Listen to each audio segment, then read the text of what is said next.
జై Sriram. Good morning రేఖ. జై శ్రీరామ్. శుభోదయం అండి. ఏం చేస్తున్నా? ఏదో ఎగ్ ఆమ్లెట్ వేస్తున్నాను. అబ్బాయిని పంపేయండి, వాతావరణం చల్లగా ఉంది. అబ్బాయి వెళ్ళిపోయాడు.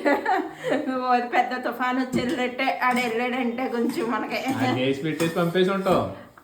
తెలుసు కదండి, ఇంకేం అడుగుతారు. ఆడికి వేసాడు కాబట్టి మళ్ళీ నాకు వేయకపోతే తిడతానేమో అని నాకు వేస్తున్నాం. అబ్బా, ఎంత పెద్ద డైలాగ్ కొట్టారండి. ఏదో ఎప్పుడు మీకు పెట్టలేని దానిలాగా చెప్తున్నారు. ఎప్పుడు మానేనండి, నేనంటే తిన్నాను, మీ ఇద్దరికి వేసి పెడతాను కదా, అలా అంటే ఎలా అవుతుందండి? అలా అనుకోండి. మరి టీ పెట్టా మరి? ఇంకో కాఫీకి పాలు కాస్తున్నాను. పాలు కాస్తున్నాను. ఇంకా ఆమ్లెట్. ఏం omelette? Egg omelette. Egg omelette కాదు,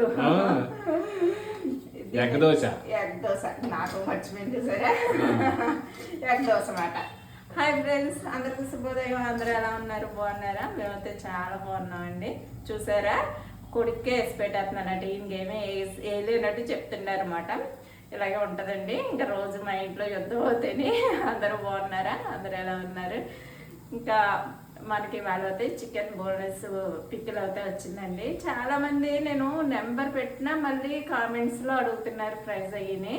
ఇది సోషల్ మీడియా కదండి, నేను ఓపెన్ చేయలేను. నాకు హాయ్ అని వాట్సాప్ నెంబర్కి మెసేజ్ చేయండి, మీకు అన్ని డీటెయిల్స్ చెప్తానండి. ఏమీ అనుకోవద్దు, ఇలా అన్నానండి. ఓకేనండి.